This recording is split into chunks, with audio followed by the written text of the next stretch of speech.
உங்கள் HD கனடாவின் இன்றைய முக்கிய செய்திகள். இலங்கை செய்திகள். செப்டம்பர் 22 ஆட்சி பீடமேறுவோம் நம்பிக்கை வெளியிட்டுள்ள அனுர். சஜித் ஜனாதிபதியானால் பொன்சேகா வெளியிட்ட ஆருடம். நாமலின் குடும்பம் பற்றி முகத்தில் கூறுவதை தவிர்த்த அனுரகுமார். இலங்கைக்கு வரும் சீனாவின் பயிற்சி கப்பல். $300 மில்லியன் வீணடிக்கும் கனடா எழுந்துள்ள குற்றச்சாட்டு. பேர்ந்தோரின் வாழ்க்கை துணைகளுக்கு குடியுரிமை வழங்கும் திட்டத்தை தொடங்கிய அமெரிக்கா. 2025 ஆண்டு எப்படி இருக்கும்? பாபா வங்காவின் கணிப்புகள். முரண்பட்ட கருத்துக்களை கூறும் மக்கள்.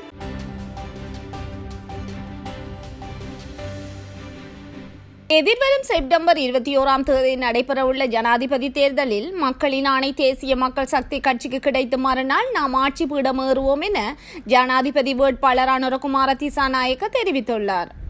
கிரிபத்கொடையில் நடைபெற்ற கட்சியின் தேர்தல் பரப்புரை கூட்டத்தில் உரையாற்றும் போதே அவர் மேற்கண்டவாறு கூறியுள்ளார்.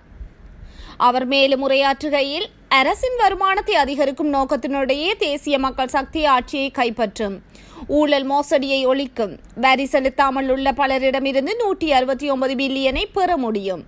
அவர்களை அடையாளம் கண்டுள்ளோம். அதற்கான நடவடிக்கைகளை முன்னெடுப்போம் என குறிப்பிட்டுள்ளார். அதேவேளை கட்சி தாவும் தவளை அரசியலுக்கு தேசிய மக்கள் சக்தி ஆட்சியில் முடிவு கட்டப்படும். இந்த பக்கம் அந்த பக்கம் என கட்சி தாவல்கள் தற்போது இடம்பெற்று வருகின்றன. இப்படியான தவளை அரசியலை நாட்டு மக்கள் கடுமையாக எதிர்க்கின்றனர். எனவே தவளை அரசியலுக்கு முடிவு கட்ட வேண்டும். 2015 ஆண்டு நாட்டின் வளர்ச்சி எங்கு நிறுத்தியதோ அங்கிருந்து ஆரம்பிப்பேன் என ஜனாதிபதி வேட்பாளர் நாமல் ராஜபக்ஷ தெரிவித்துள்ளார். பேலியகொட வித்யாலங்கர பிரிவினாவிற்கு நேற்று விஜயம் மேற்கொண்டதன் பின்னர் ஊடகங்களுக்கு கருத்து தெரிவிக்கும் போதே அவர் மேற்கண்டவாறு குறிப்பிட்டுள்ளார்.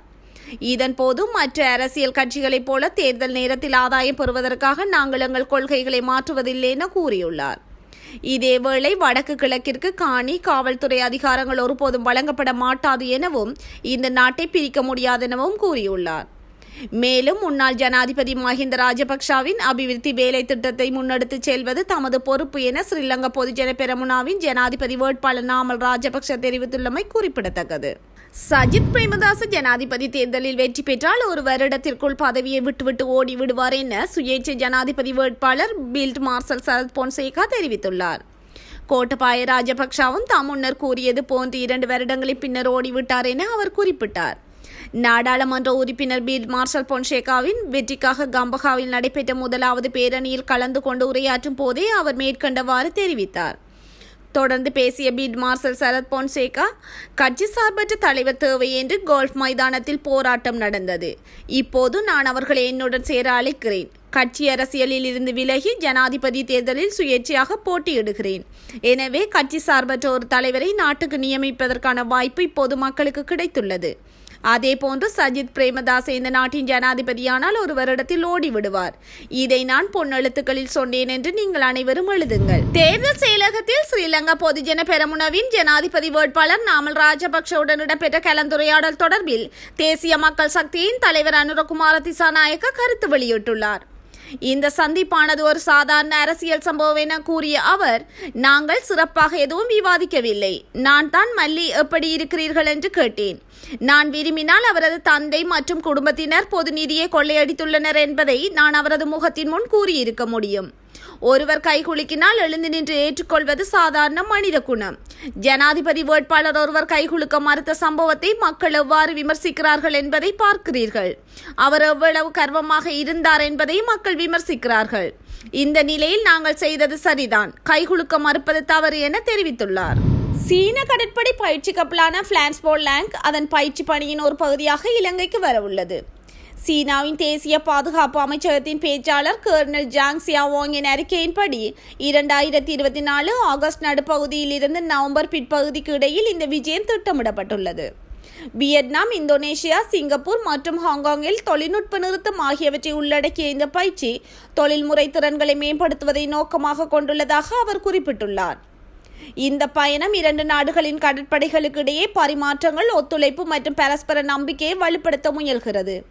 அத்துடன் எதிர்கால கடல்சார் சமூகத்தை கட்டியெழுப்புவதற்கு சீனாவின் பரந்த முயற்சியின் ஒரு பகுதியாகும் என்று பாதுகாப்பு அமைச்சின் பேச்சாளர் வலியுறுத்தியுள்ளார். கனேடிய சுற்றுச்சூழல் அமைப்பு ஒன்று மத்திய அரசின் ஹைட்ரஜன் துறைக்கான புதிய நிதி செலவினை முற்றிலுமாக எதிர்த்து வருகிறது.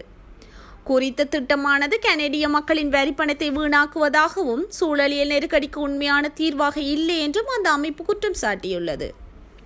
இந்தியாவில் 7,035 கோடி முதலீடு செய்துள்ள கனேடிய நிதி நிறுவனம் ஜெர்மனியினுடனான இந்த ஒப்பந்தத்தின் கீழ் அட்லாண்டிக் கனடாவில் ஹைட்ரஜன் உற்பத்தியை மேம்படுத்த 300 பில்லியன் கனேடியன் டாலர்கள் ஒதுக்கப்படும் என்று கனடாவின் இயற்கை வளங்கள் அமைச்சர் ஜொனத்தன் வில்கின்சன் அறிவித்தார். இந்த ஒப்பந்தம் 2022 கனடா மற்றும் ஜெர்மனி இடையே கையெழுத்தான ஒன்று.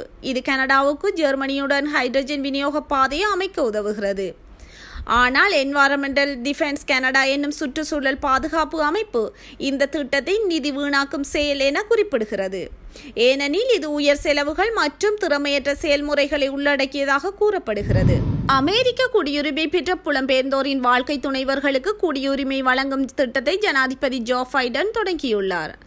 சட்டவிரோதமாக அமெரிக்காவுக்கு வந்த நீண்ட காலமாக குடியுரிமைக்காக காத்திருப்பவர்களை இலக்காக கொண்டு இந்த திட்டம் செயல்படுத்தப்படுகிறது. நவம்பர் 5ஆம் தேதி நடைபெறவுள்ள ஜனாதிபதி தேர்தலுக்கு முன்னதாக புதிய குடிவரவு சட்டத்தை அமல்படுத்துவது ஒரு முக்கியமான நடவடிக்கையாக பார்க்கப்படுகிறது. ஆனால் இந்த திட்டம் சட்டவிரோதமானது என்று குடியரசுக் கட்சி கூறுகிறது. இத்திட்டத்தால் பயனடையும் லட்சக்கணக்கானவர்களில் 39 வயதான ஊபர் ஓட்டுநர் மிகுவல் அலைமானும் ஒருவர். இவர் 4 வயதில் மெக்சிகோவில் இருந்து அமெரிக்கா வந்தவர். மனைவி மற்றும் 2 குழந்தைகளுடன் வசிக்கும் இவருக்கு அமெரிக்க குடியுரிமை வழங்கப்படும். மெக்சிகோ, எல் சால்வடார், பிலிப்பைன்ஸ் மற்றும் பிற நாடுகளில் இருந்து சட்டவிரோதமாக அமெரிக்காவிற்குள் நுழைந்த முதல் புலம்பெயர் மக்களில் அலைமானும் ஒருவர். 2016ஆம் ஆண்டில் ஒபாமா தான் அமெரிக்காவின் கடைசி ஜனாதிபதியாக இருப்பார் என்றும் 2010இல் 3ஆம் உலக போர் துவங்கும் என்றும் கணித்திருந்தார். ஆனால் அவை பலிக்கவில்லை என்பது அனைவரும் அறிந்த விடயம். இந்நிலையில் 2025ஆம் ஆண்டு எப்படி இருக்கும் என பாபா கணித்த விடயங்கள் குறித்த செய்திகள் இப்போதே வெளியாகி வருகின்றன.